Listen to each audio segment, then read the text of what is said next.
Hello and welcome to the World Soccer Talk podcast, your weekly dose of talking about watching soccer on TV, online and apps.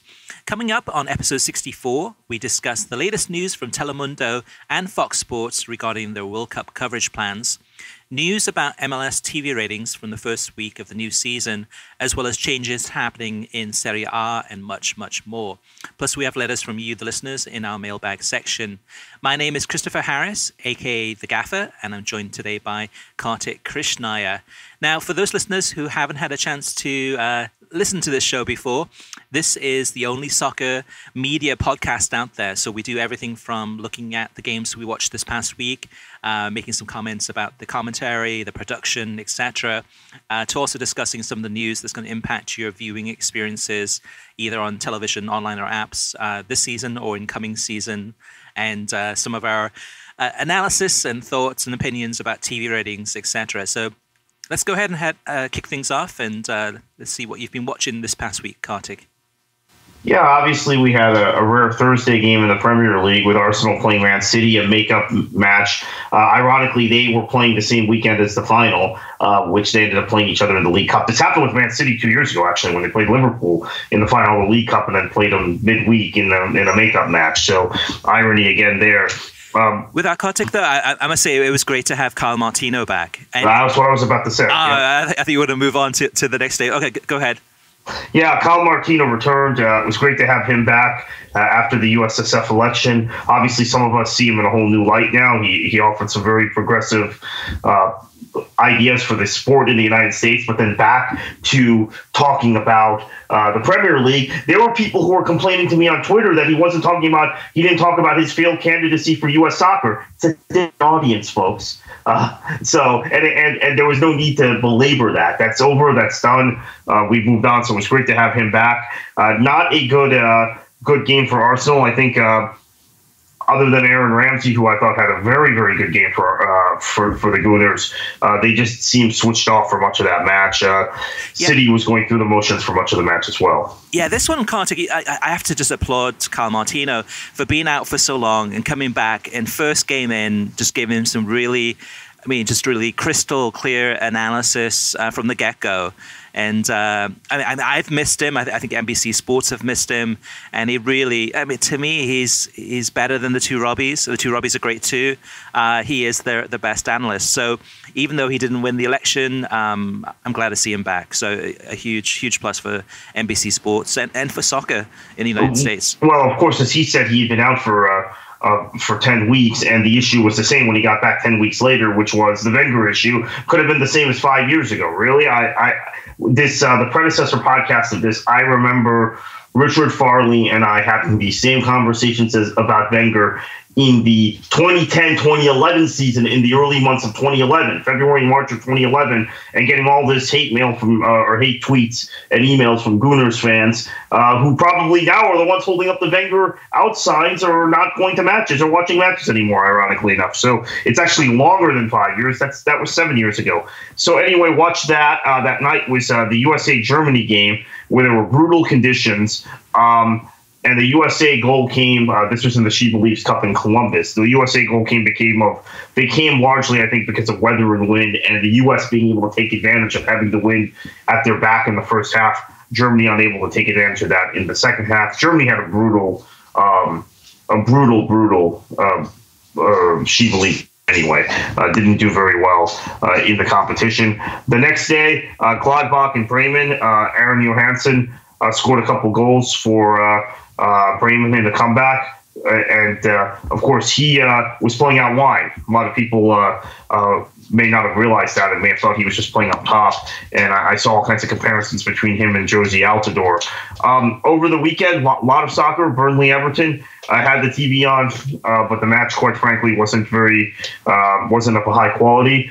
Southampton-Stoke. Watched that match. I thought that was a high quality match in midfield. The finishing for both teams reminded us why they're both fighting relegation, and they're having, for both sides, their worst year since coming up into the Premier League. Best match of the weekend for me, watching from an entertainment level, was RB Leipzig and Borussia Dortmund. That match was so good that it stopped me from going to a college basketball game. It stopped me from watching the Premier League game on the other channel, which included Liverpool, by the way. Derek Ray and the former QPR striker Patrick Agyemang were the commentators, BT feed, and I thought Agyemang was really good. I had never heard him before, but seemed to really get the flow of the game, knew the two teams pretty well. As I said, I'd never heard him before, but former favorite of mine on Football Manager, so it was neat to listen to him. Yeah, it was, so far this season, Leipzig have been a joy to watch, and of course they're in the Europa League too, and they're just a really fantastic, entertaining, attacking side to watch, and I'm hoping for bigger and better things from them. Yeah, me too. And as I said, I really enjoyed that game. Dortmund's good to watch as well. Although now with the two draws, I think match against Augsburg the previous week, and then this Leipzig game under Stoger, the revival seems to be stalling. 2 draws in a row. Napoli-Roma, this was a great game. I don't think Napoli played as badly as the score might indicate. 4-2 loss. Some fortuitous luck for Roma, and plus they took their chances, right? They had 4 chances in the game. They scored 4 goals, and they beat Napoli 4-2, which at least for now changes the complexion of the Serie A title race. And obviously, tragedy struck Serie A overnight that night, so we didn't have any games. Sunday, we haven't had any Serie A games, I believe, since then. So that was an outstanding game to watch. Watched Monterrey Puebla on Saturday evening. That was pretty good. Funes Mori, the former FC Dallas Academy product, who went to River Plate, and then whose brother is actually playing for Everton, made us, had a great goal to start the game for Monterrey. But then Puebla came back and scored 3. And then let me finish up my Saturday with the way I think a lot of Americans finished up their Saturday with the Super Classico, which was just a great atmosphere, 2 high-quality goals, really good first half. Second half was a little static at times, but Univision's presentation and production levels of Liga and Meki's matches, particularly big ones in Saturday prime time. Now that I'm watching more and more of that league, I used to watch this league a decade ago pretty religiously and stop. I realize it's far beyond even what you're getting for MLS from the same network. Interesting. Yeah, I missed that game, and I'm not sure what I was doing on Saturday night, but I wasn't watching that game, so that's unfortunate. But we'll get into TV ratings a little bit later in terms of who was watching that match. I saw most of the matches that you saw, Kartik, just a few exceptions. I saw the Brighton-Arsenal game, and then, of course, Barcelona against Atletico Madrid. And but the big one really, actually the Barcelona Atleti and the Brighton Arsenal game were on Sunday. Yeah, I saw both those games. So the only one I saw on Saturday that was different than yours was Houston against Atlanta. So the first nationally televised MLS game, and this one was on Univision and Univision Deportes Network. And I watched this one, and I switched it off at halftime. And the reason being is that the defending by Atlanta United was absolutely woeful. I couldn't believe it. At halftime, it was Houston, fully deserved, 4-0 ahead. And I was like, man, this is just so one-sided. It's not even fun to watch. So I just switched it off. But I just could not believe how bad Atlanta was in the back. So definitely some warning signs there. But with a Major League Soccer, you never know. And this weekend, Atlanta could bounce back and score a 4-0 win of their own. Who knows? But that was my Saturday, and then like I said too, kind of going into Sunday with the Brighton Arsenal, Barca Atleti to kick things off. What was your Sunday like after that, Kartik?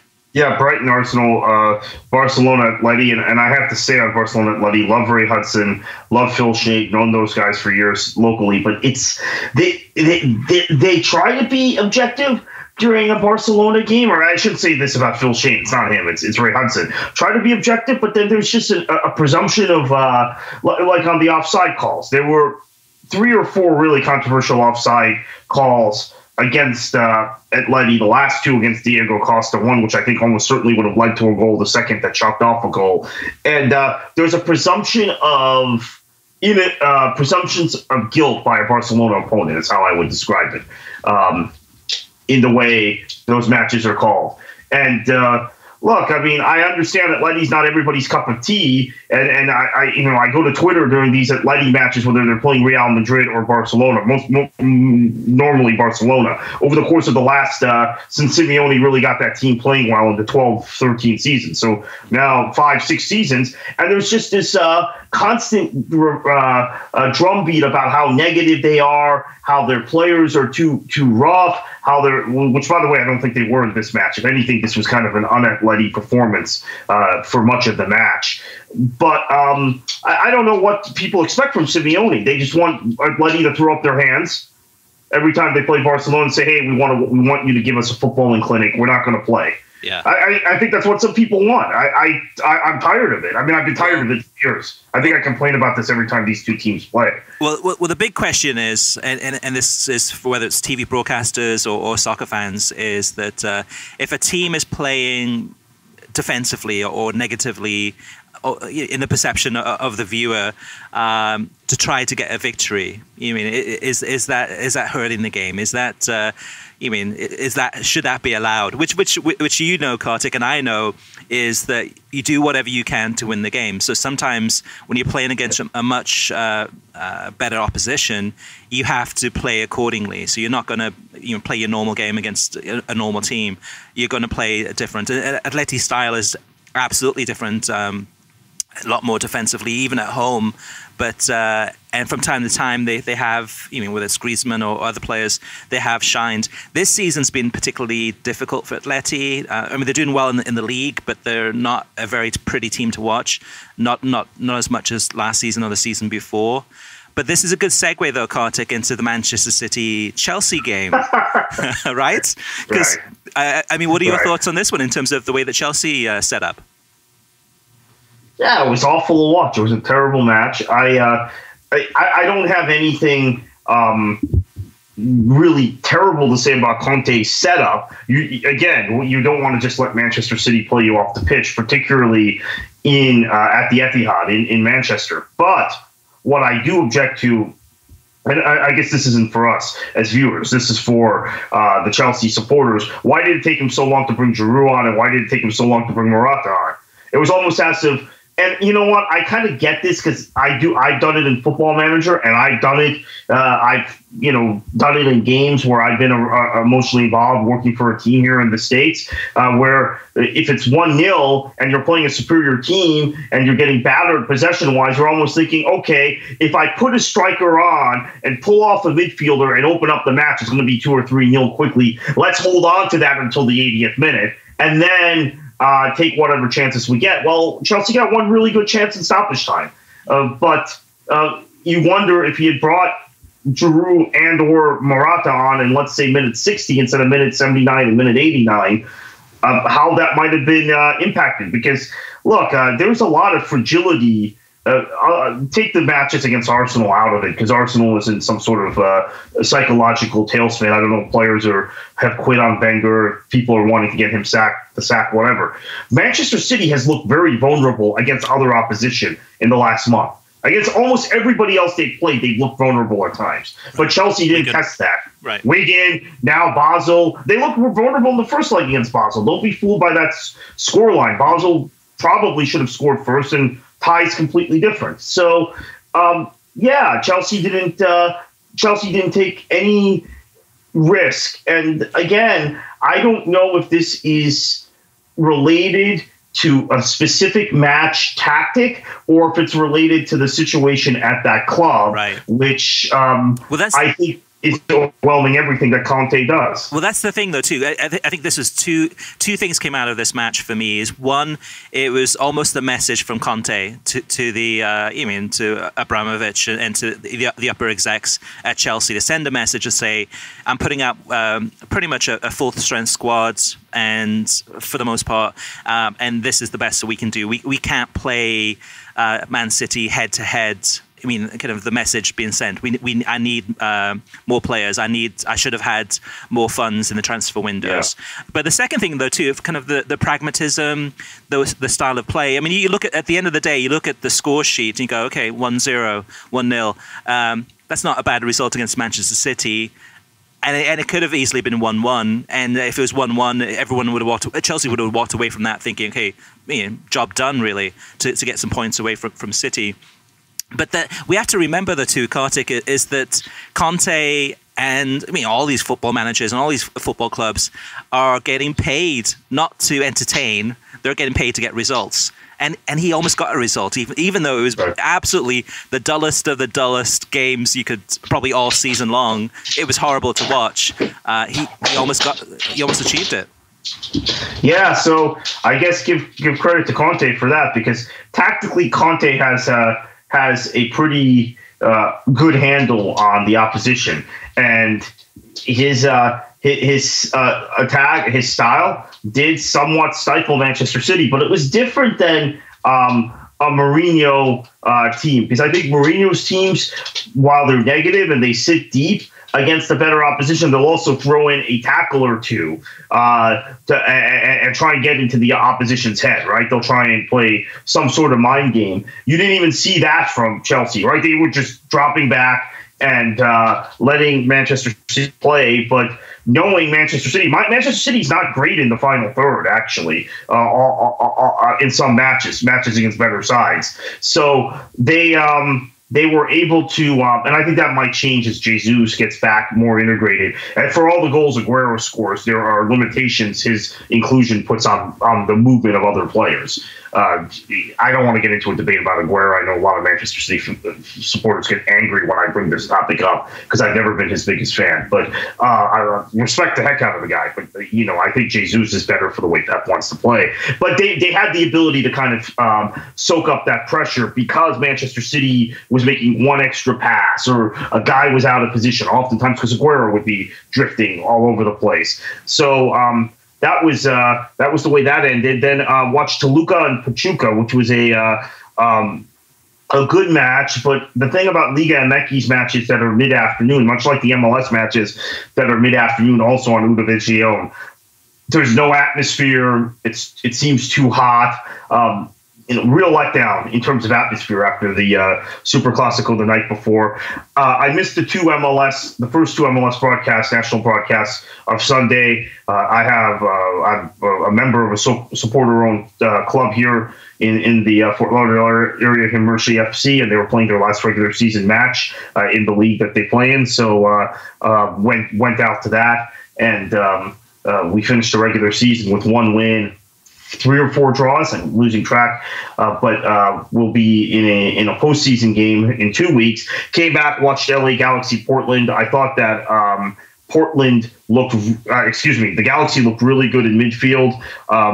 The team has gotten young very suddenly. They turned over their squad, with the exception of Ashley Cole, who's still there, who's the left back. He was the captain, but he's the only guy left from 2 seasons ago when they had this cadre of veteran European players. So I liked how they looked, particularly midfield, and the ability to throw on guys like Sebastian Leggett, Servando Carrasco, who came on, and Usadic, who did not come on, but I think could still be an important player for them. So that was good to watch. And then midweek, I watched. Wait, Kartik, let me just jump in on Sunday. So I did watch Seattle against LAFC. Actually, I watched the second half of this one. I missed the first half, and I must say that the last 20 minutes of this game was very entertaining. Really end-to-end action.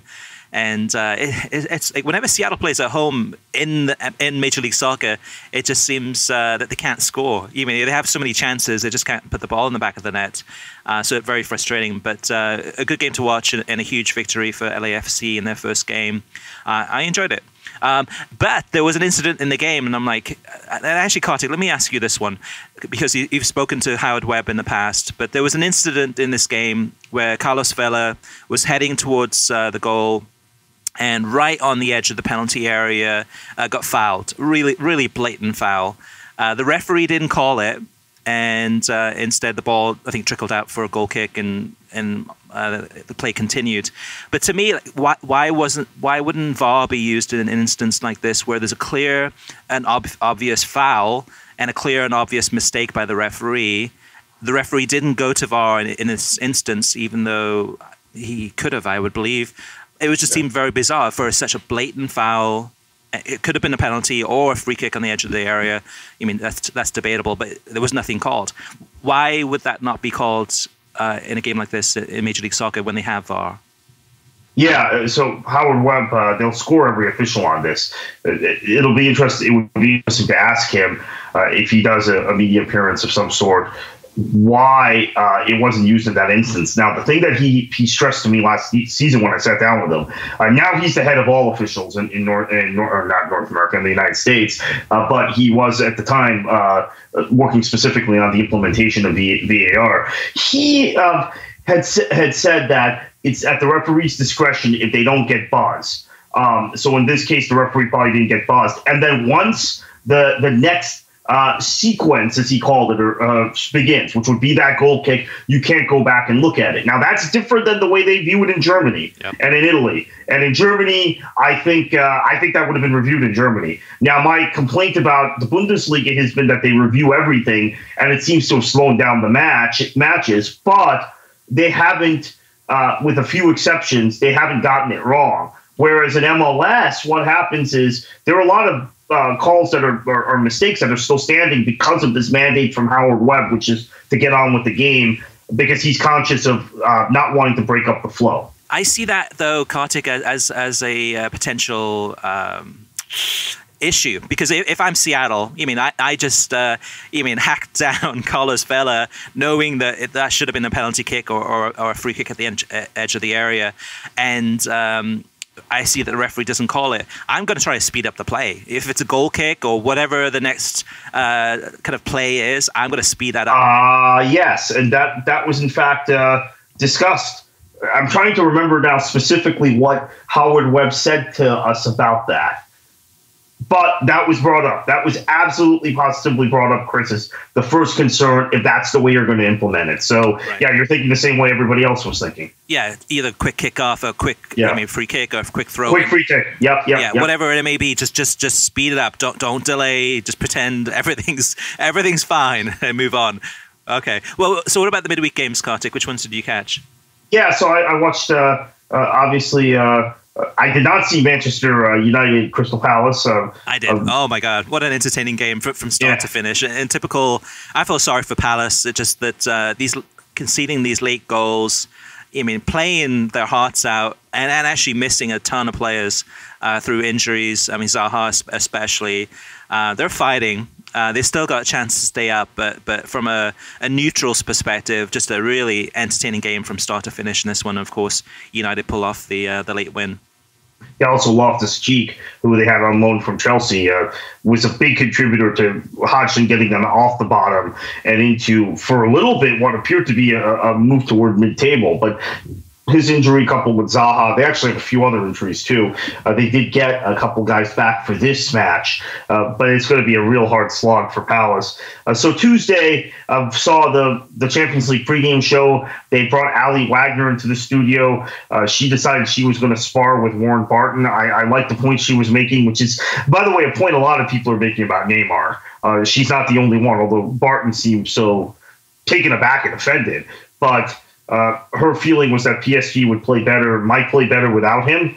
And they didn't play, they hadn't played particularly well with him either. I know people will say they dominated the first 45 minutes in Madrid, but the end product isn't there. And they capitulated badly in this one. And PSG is, again, they're in the same league as, they're not in the same league as the top European clubs, and I was going to say that they're essentially not even any different than now the Sevillas and the Malagas and the Leicester Cities and the Manchester Cities and these clubs that have made Champions League runs to the quarterfinals or maybe even the semifinals. PSG hasn't made the semis yet in this era. Six successive knockout stages, but never past the quarterfinals. But they haven't gotten to a final, and it's got to be incredibly frustrating. But this was, I know a couple of weeks ago on this show, and I took some heat from it. I thought that PSG would win this tie. Real Madrid has since improved their league form. They had one blip in that period, but they've since been playing much better in the league. And this game seemed like a fait accompli. Honestly, it was almost pointless to watch it, to be honest with you. Yeah, I missed this match. I was in New York on Tuesday for a press conference with Telemundo, which I'll get into in a little while. But yeah, I just saw the highlights on this one, and Real Madrid just looked like they were on fire. I mean, and PSG, it's unlucky too, just in terms of the teams they keep on getting in these draws, like whether it's Barcelona or Real Madrid. I mean, I'm sure Roma and Shakhtar Donetsk are, looking at themselves, going like, we lucked out here. To play against each other for a chance to make it into the quarterfinals, and why couldn't that have been PSG in one of those games? But yeah, the difference between where PSG is right now and where they need to be is still a huge climb up, and they're not there yet. But yeah, Real Madrid's just scintillating football. Yeah, and on Wednesday I saw the last 25 minutes of Spurs and Juventus, and that was unfortunately from perspective, if you a Spurs supporter or just want to see different teams emerge in European competition, that was the wrong 25 minutes to watch. Yeah. So obviously Juventus gets both goals and they shut it down. Yeah, I think deservedly so. I mean, it was really, it was an entertaining game. I mean, for Spurs fans, of course, they're going to be just devastated. But for neutrals, I think this is Juventus was the underdog in this game. I think everyone was expecting Spurs to either get a draw, and especially when they went ahead 1-0. I mean, they thought, okay, we've got it, we've got this now, and I'm sure the players probably thought that too. But a really entertaining game, really a huge fight back from Juventus. And for the neutral, just a fantastic match to watch, and just seeing the passion on the pitch and with the fans. I mean, how much it meant to all these players. It was a great watch, which is rare for the Champions League.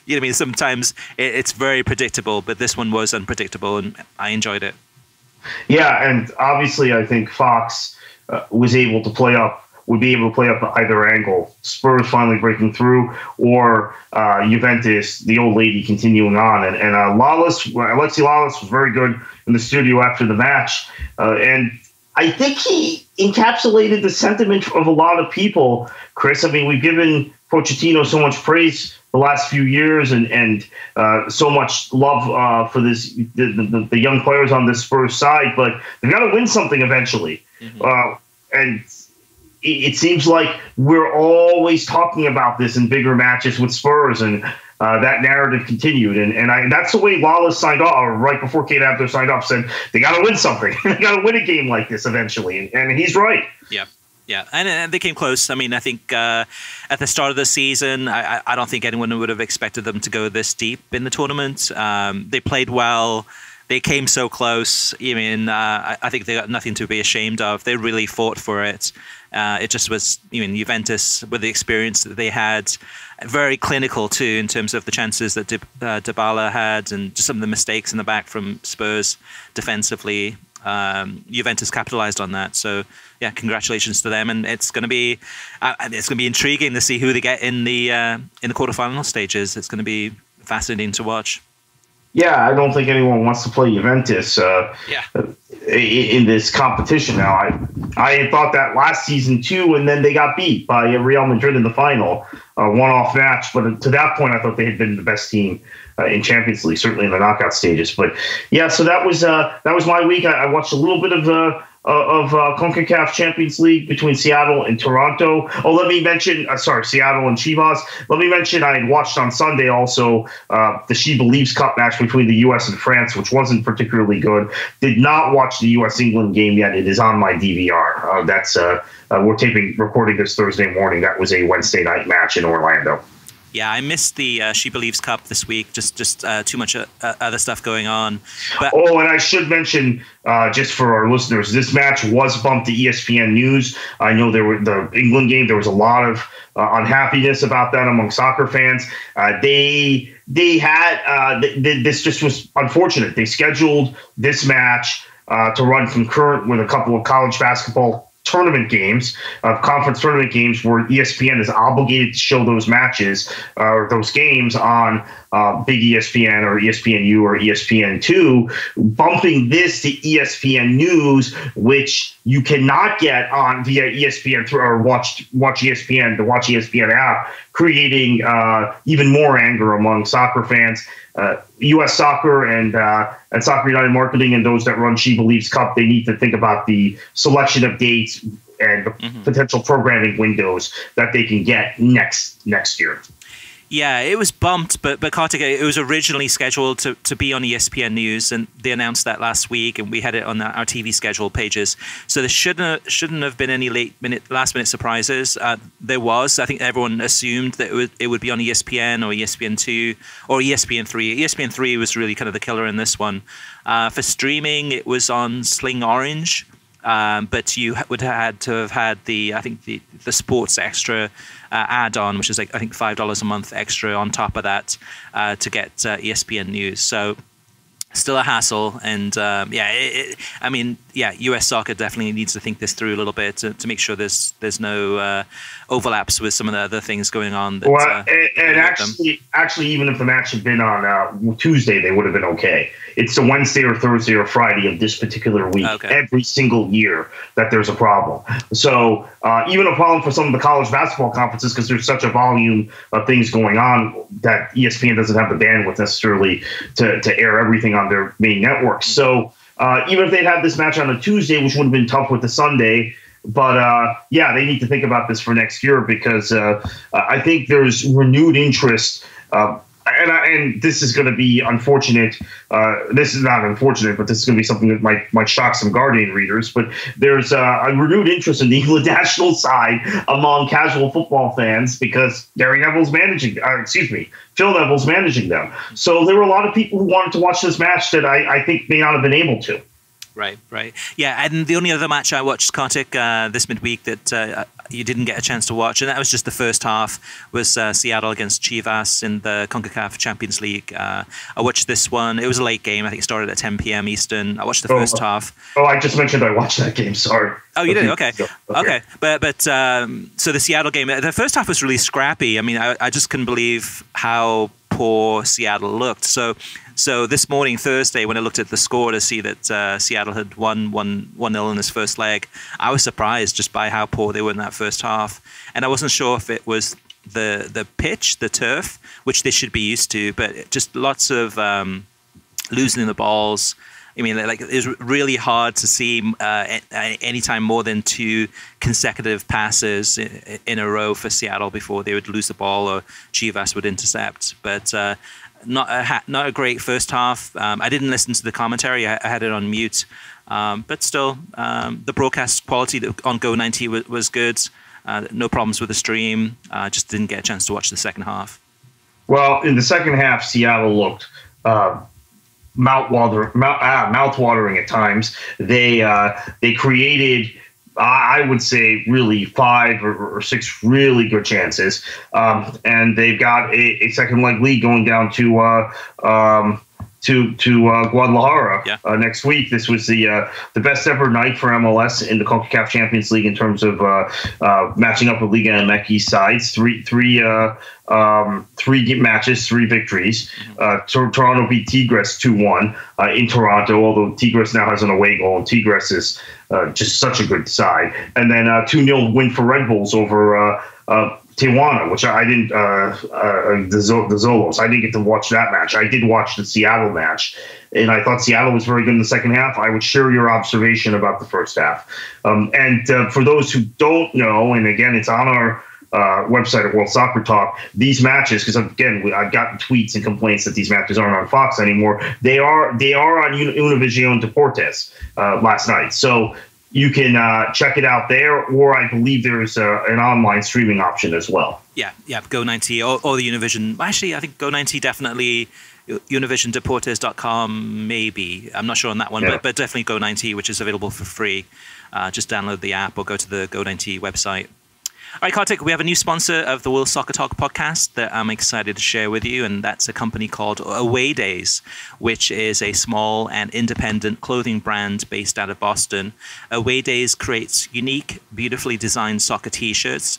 One of their most intriguing products is called Mystery Kits. For $25, you pick your jersey size and you receive a mystery one. All of these are official club jerseys from around the world.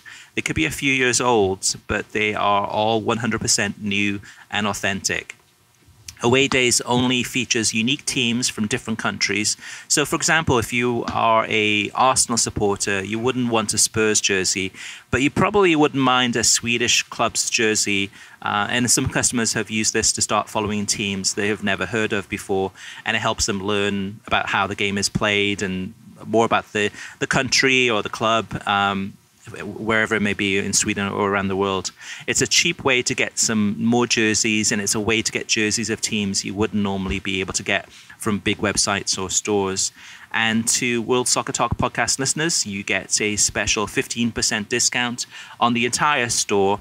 Just go to awaydaysfootball.com and enter your promo code WorldSoccer, one word, at checkout. Again, that's awaydaysfootball.com.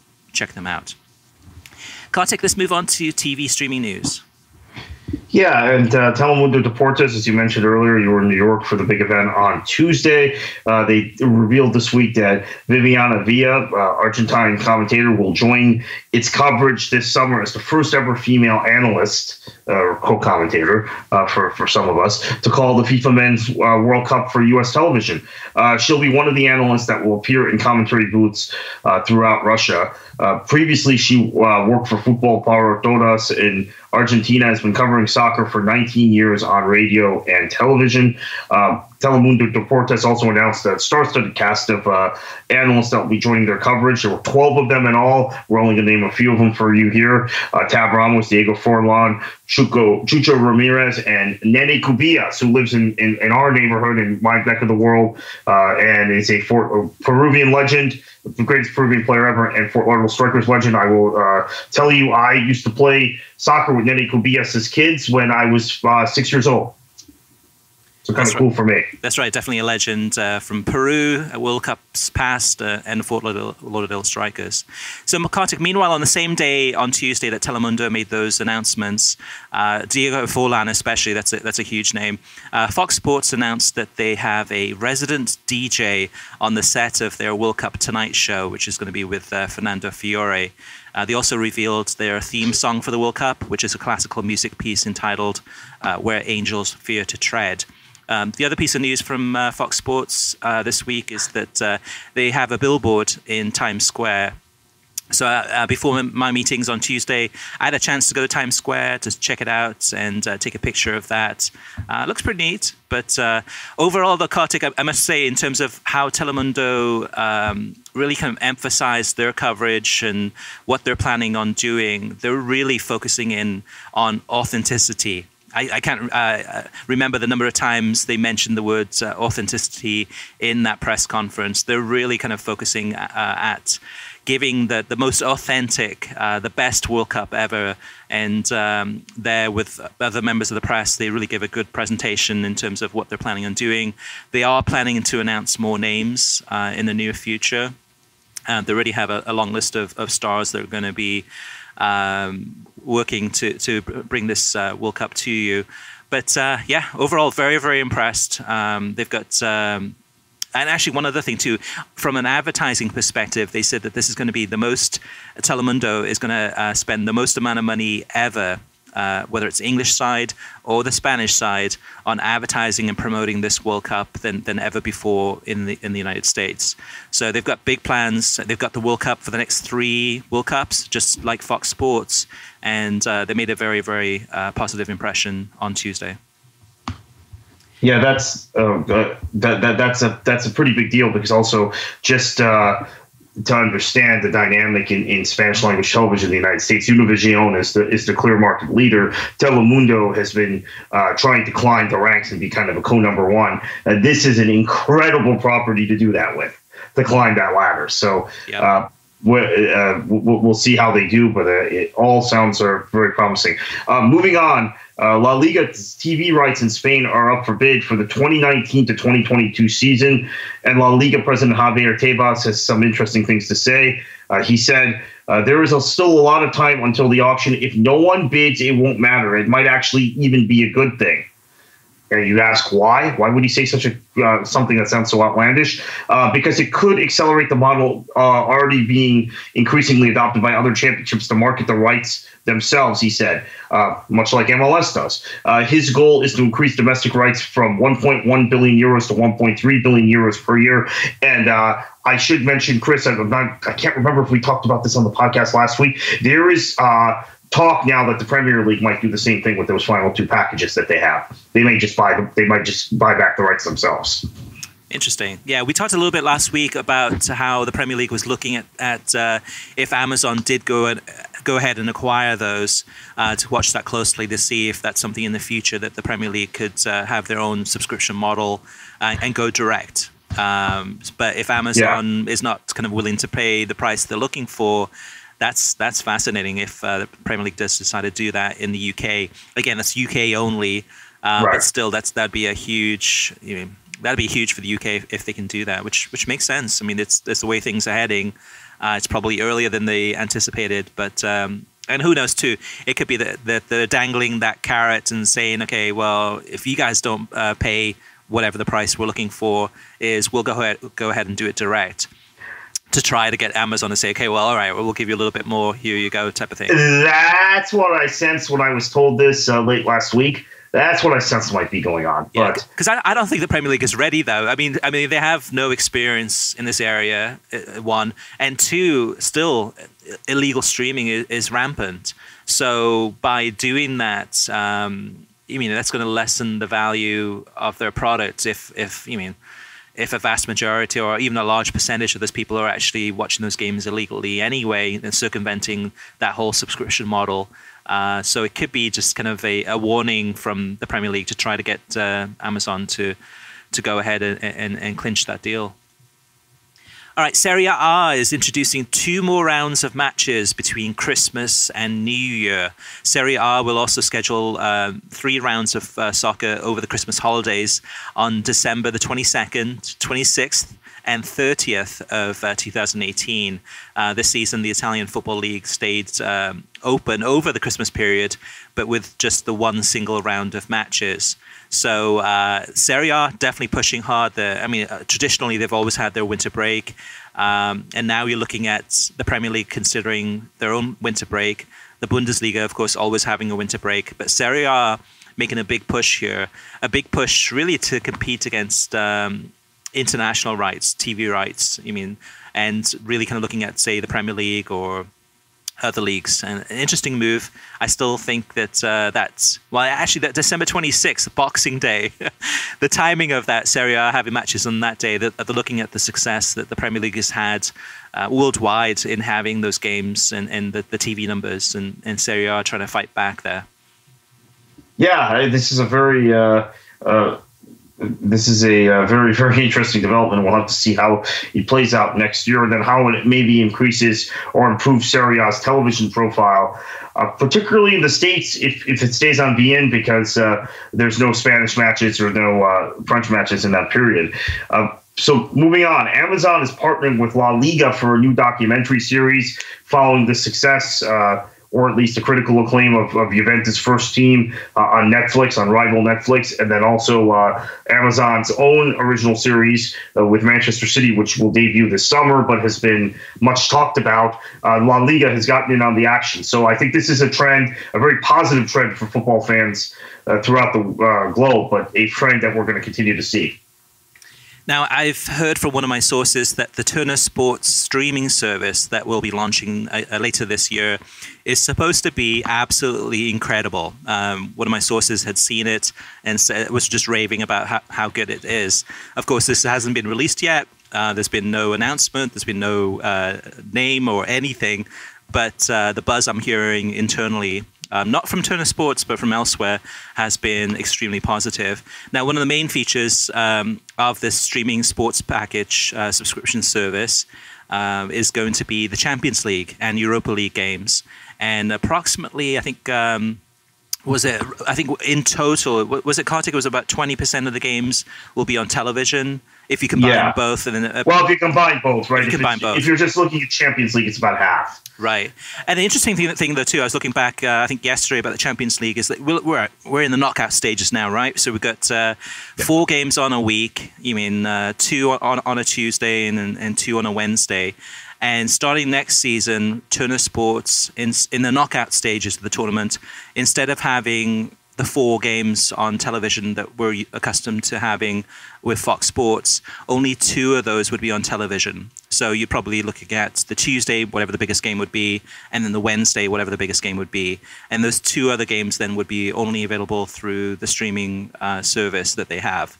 So it's going to be a big change. There was somebody on Twitter that mentioned, just kind of ranting about Fox's coverage of the Champions League. And I said, well, in some ways, you have to be careful what you wish for, because you might, a year from now, look back and go, wow, actually Fox had most of these games on television, if not all of these games.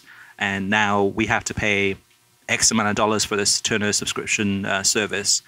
We'll have to wait and see, though. There's still a lot of question marks, but this will be one to watch. Oh, although I'm not sure necessarily at the knockout stages, because there's a 1 and a 3 Eastern time match next year. Yeah. So the timings change. So it will be staggered.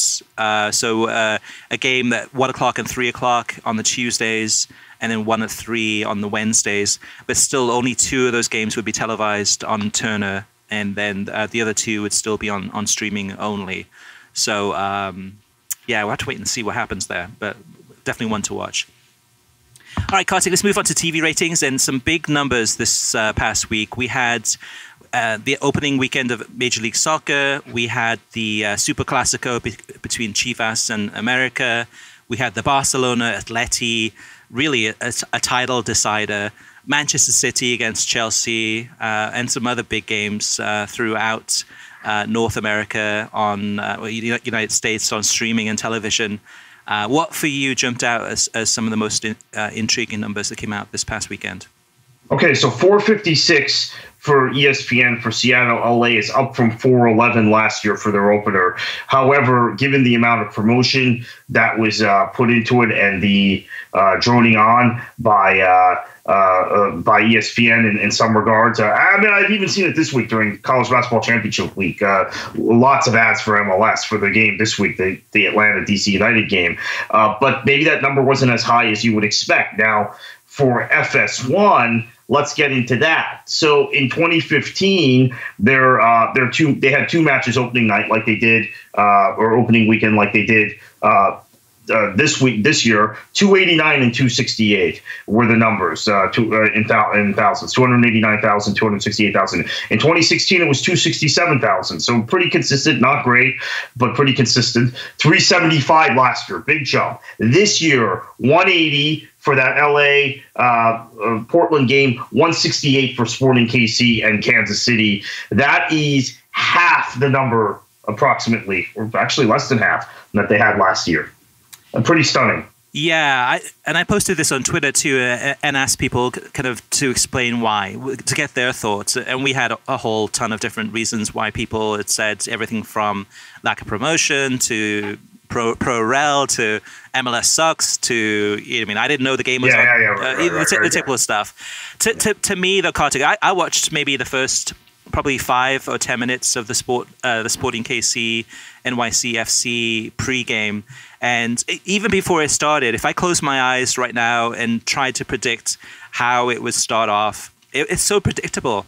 And that's the thing with Fox's coverage, is that you know that it's going to be Rob Stone sitting next to Alexi Lalas, and they're going to have a nice little jovial chat about, isn't it great how Major League Soccer is back? And we're so exciting. We've got Sporting KC against NYCFC and coming up, and it's just too predictable, too formulaic, in many ways too lazy. I mean, it seems that Fox has kind of just said, okay, we'll just keep on doing what we're doing because it's working, and it's not working. And I watched about again 5 or 10 minutes of that pre-game broadcast. with intentions of probably watching some of the game, probably not all the game, but I was curious, and I just switched it off. I was like, this is boring. I'm not interested. Let me move on. And I'm not sure if that's just, again, that's just me, but I'm not sure if other listeners or other viewers share the same sentiments. But to me, it's just overhyped, not really exciting to watch. Now, for me, the Seattle LAFC on ESPN, that was engaging. That was unpredictable. I mean, you had the halftime interview with Bob Bradley in the bus with Taylor Twellman. I mean, that's shaking things up. And Bradley had some really interesting things to say, very open and honest about his opinions that I disagree with completely. But it was interesting. It was entertaining. It made me watch, even though I didn't like what he had to say about his time at Swansea. But it's exciting. I watched that, and again, that was the half time I watched, and then all of the second half, and that's me, Kartik. What do you think about Fox's numbers? Why are they dropping year after year? I think there's less eyeballs on Fox Sports 1 and Fox Sports 2 in general. And other than that, I can't really explain. They promoted it pretty heavily. I thought I was under the impression the type of viewer that watches MLS likes the way Fox presents the matches and likes Fox's kind of propaganda-ish side to it. So to be honest with you, I can't explain. I mean, I know why I wouldn't watch Fox. I know why I prefer to watch MLS on ESPN and have for the entire duration. This is now year 4 of this contract. Why I have for this entire period that it's been this current contract. But because I think the commentators are better, I think the presenters are better, I think the analysis is sharper, the interviews are more cutting edge, they're more hard hitting. All of those reasons. The production I think is better. The graphics are less loud. They're more subtle but more informative. There are countless reasons why I, as a connoisseur of this, prefer ESPN. But I was under the impression that the average person, and maybe again it's being skewed by social media, Chris. Average person you see who's an MLS backer, and they're not just MLS fans, right? They're backers. They're very vocal and aggressive about promoting the league. That league on Reddit and on Twitter and these other places on the internet would take more kindly to Fox's coverage. Mm-hmm. Now, if there's that kind of drop off from ESPN to Fox on MLS on the same night, from 456 to 168 for the very next game, which, by the way, they were promoting on ESPN was going to be on Fox, FS1. What's going to happen during the World Cup? What's going to happen during any number of other events Fox has? Yeah, I think there's a little bit of backlash against Fox, and I think part of that is actually even from the U.S. men's national team and just them overhyping this team for years, and with MLS being so intertwined with U.S. soccer. And a lot of people being dissatisfied with how everything ended with U.S. soccer. It's having an effect on Fox and Major League Soccer. And that's the thing with Telemundo this week is, I mean, they kept on preaching authenticity and they're providing examples of how they're being more authentic. And and also from having NBC's Premier League coverage, which is the sister company, doing such a good job on the authenticity, having Andres Cantor, being the most authentic voice of U.S. soccer, of soccer in the United States. I mean, that's one thing. The other thing, though, Kartik, too, and we've talked about this privately so many times, is New York City, NYCFC. This is an away match for NYCFC. This is one of the most major metropolitan cities in the United States. You would think that it's NYCFC. You would think that, having a team in the city, you'd have a huge number of fans in the New York area tuning in to watch an away match against Sporting KC, and then you have 168,000 people tuning up to watch it.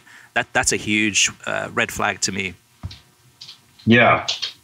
So absolutely. So some of the other numbers, Kartik, just to throw out there. And again, one more thing on this one too is that ESPN's numbers were up. Univision's numbers were up too. So it's not a MLS issue per se. It is, to me, it's a Fox issue. And I don't know. I'd be worried if I was Fox. Some of the other big numbers, Kartik, this past... But let me point out, It was 411 to 456. That was it, the jump. for ESPN. LA wasn't in the top 10 markets for that match, and it was LAFC's first match, and they had promoted it like they'd never promoted MLS before. So I would still be concerned about that. That's not the kind of jump.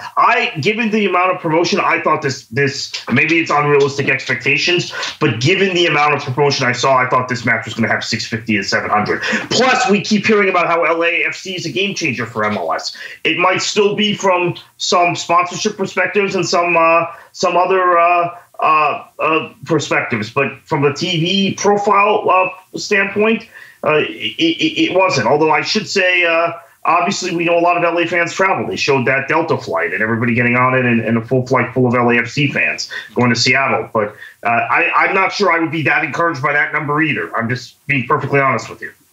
That's true. Now, putting that into context too, you had the Barcelona Atleti game, which is on Sunday, 10:15 Eastern, and that was on beIN Sports and Espanol. This one, Kartik, had a massive number for beIN Sports. 752,000 people tuned into this match. I think it was like 593,000 of those tuning into the Spanish language broadcast. I mean, those are some incredible numbers, especially considering how many homes beIN Sports is in compared to ESPN's and the Foxes of the world. You also had some other big numbers. Of course, the big one, the huge one, 2.5 million people tuned in to watch Chivas against Club America on Univision, which was simulcasted on Univision Deportes Network on Saturday from 10 p.m. Eastern to midnight.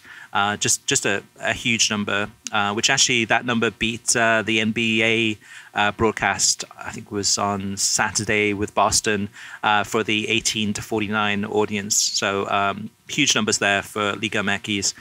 No surprise there, but still great to see that there's a lot of passion and a lot of numbers and a lot of interest in soccer in the United States.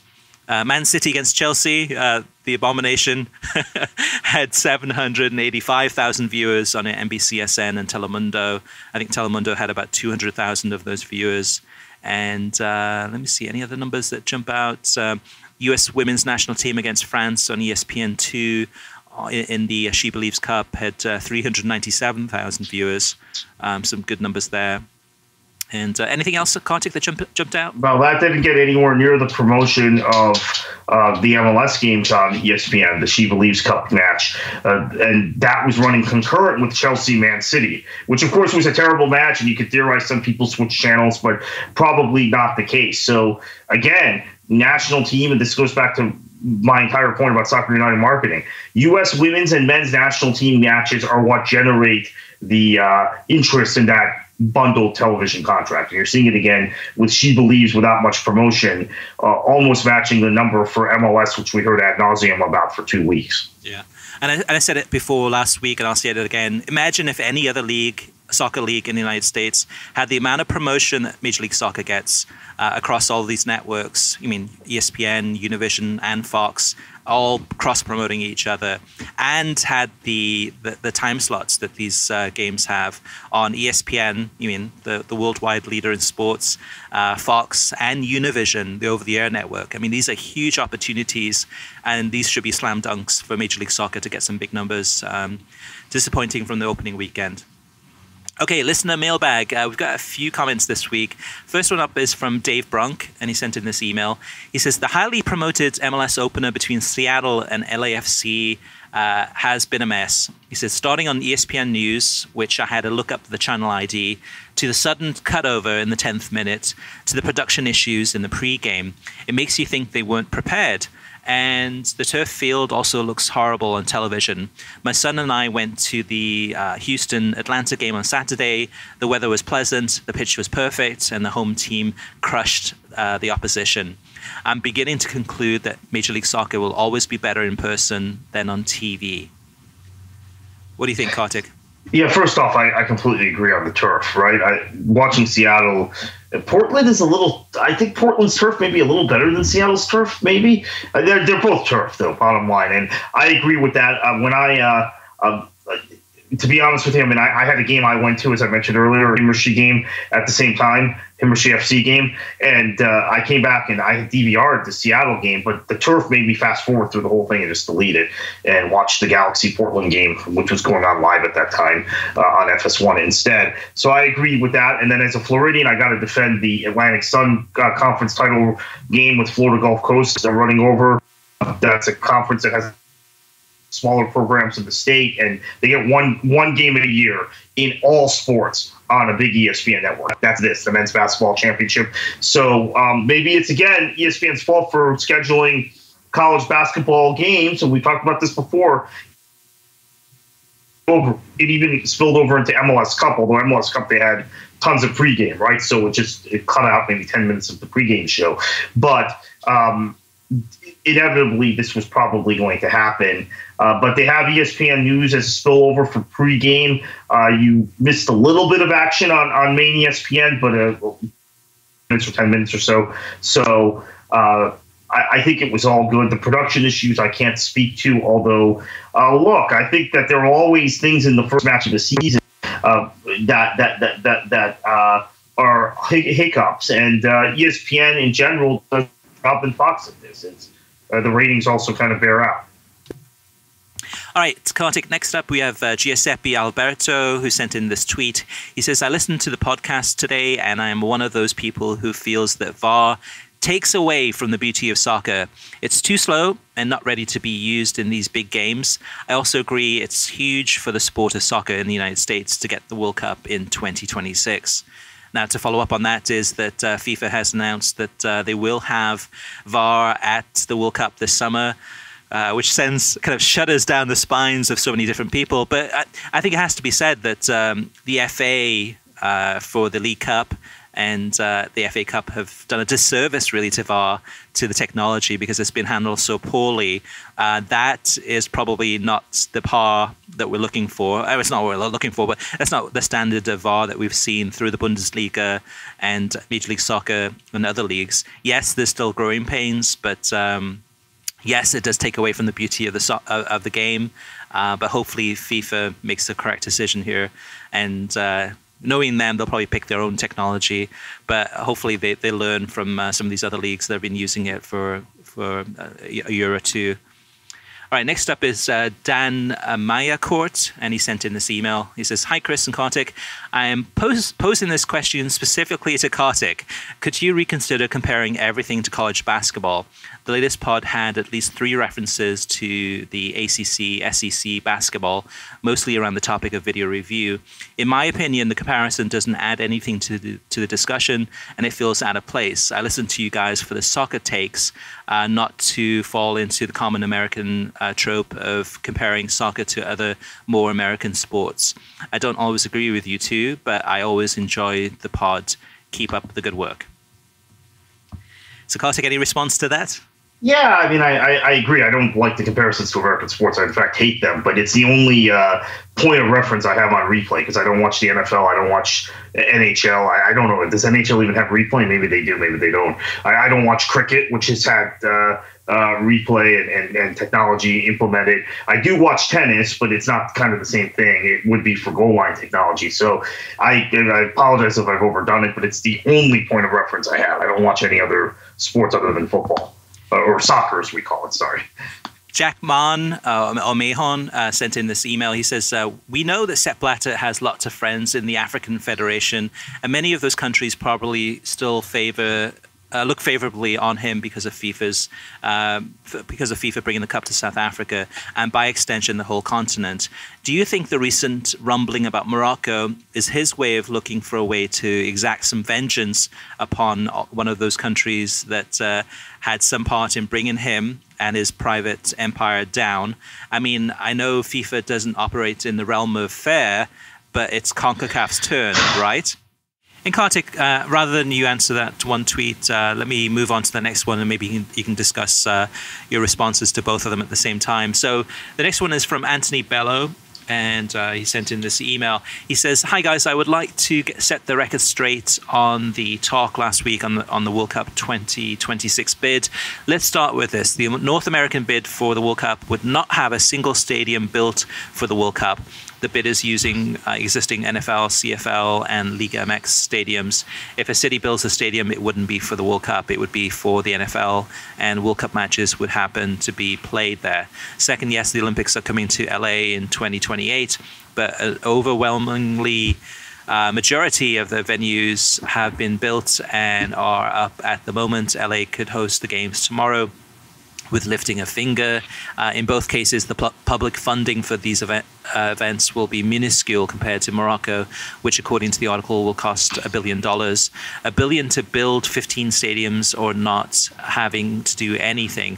What is more fiscally responsible?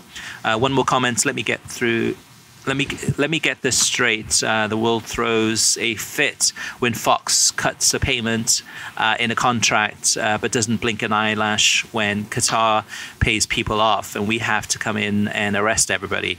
I guess the view is payments out in the open are evil, while payments under the table are okay. And if the US loses the perception in this country, will be Morocco paid FIFA off. It's FIFA. They did it once. Why wouldn't they do it again? Okay, a lot to unpack in these last two tweets. I'll try and be as concise as possible. First off, Morocco themselves have allegedly been the victim of FIFA corruption, losing out on the World Cup bids in 2006 and 2010. Potentially because of corruption. I think we're almost sure in the case of South Africa, that's what happened.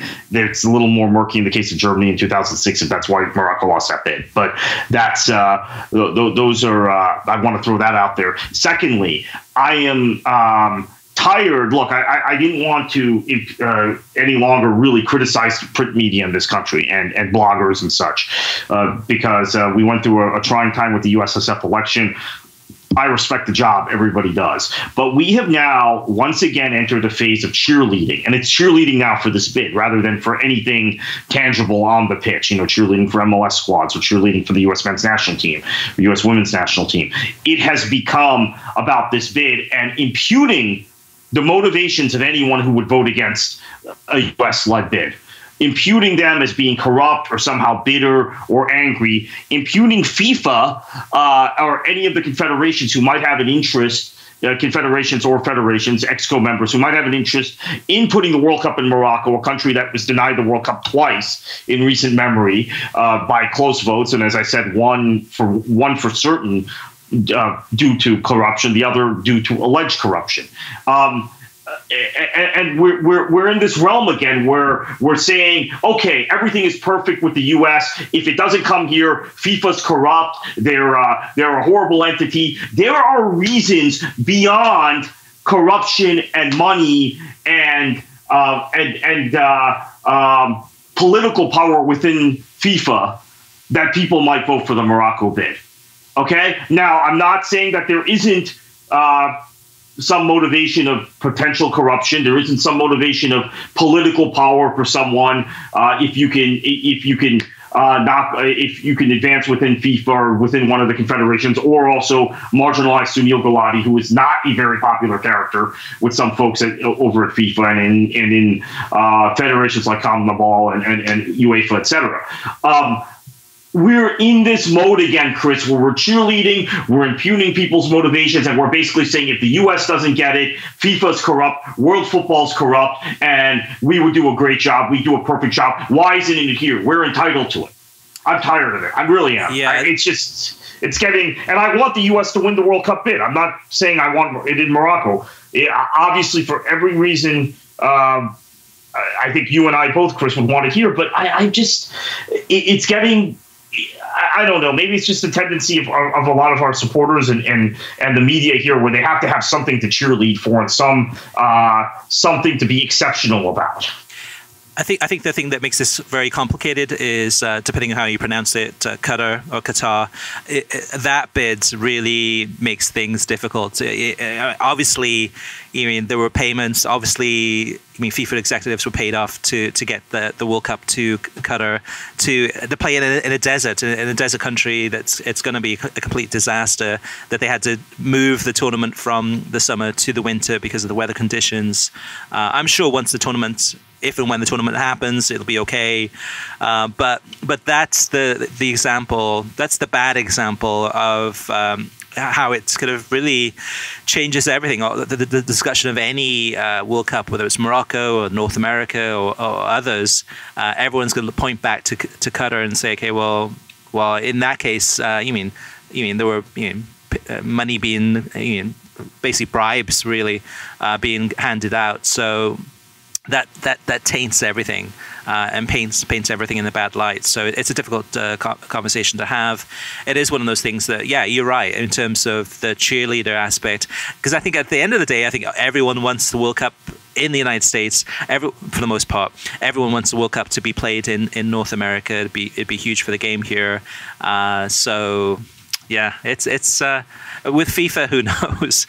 You mean it's you can put your best foot forward, and at the end of the day, you hope for the best and see what happens. And if Morocco gets it, great for Morocco. I mean, that's going to be huge for North Africa.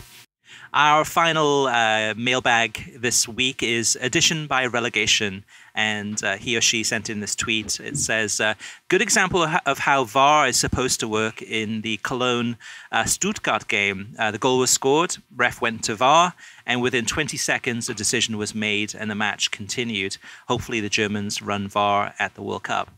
And to me, Kartik, I've seen this, I mean, whether it's Major League Soccer, whether it's Eredivisie, whether it's Bundesliga, the FA, the League Cup and FA Cup. To me, the Bundesliga one is the best model. It's the best communication, on-screen graphics. It's not perfect by any means, but it's the one I like the most, the best so far. So listeners, if you do you have any questions, feedback, or comments, hit us up on email at web@worldsoccertalk.com, tweet us at worldsoccertalk, and hit us up on Facebook at facebook.com/worldsoccertalk. We'd love to read out your comments in the next episode. All right, Kartik, so let's move on and close out this show. It's been a good one, but where can listeners find you on the internet if they want to find out your latest articles or interviews, etc.? You can find me on the internet at KKFLA737, and then obviously at worldsoccertalk.com, and also at sportbusiness.com. And on the internet, when Kartik says on the internet, he means Twitter, and that's the KKFLA. Oh, sorry. Yeah. Which for the soccer universe in the United States, the internet is Twitter, it seems to be sometimes. So thanks for listening. You can get a new episode of the World Soccer Talk podcast every Thursday. Every episode is released on SoundCloud, YouTube, Stitcher, iTunes, TuneIn, Audio Boom, and worldsoccertalk.com. If you like the show, share it with your friends on social media and give us a review. And Kartik, what should they do this weekend? Enjoy your football.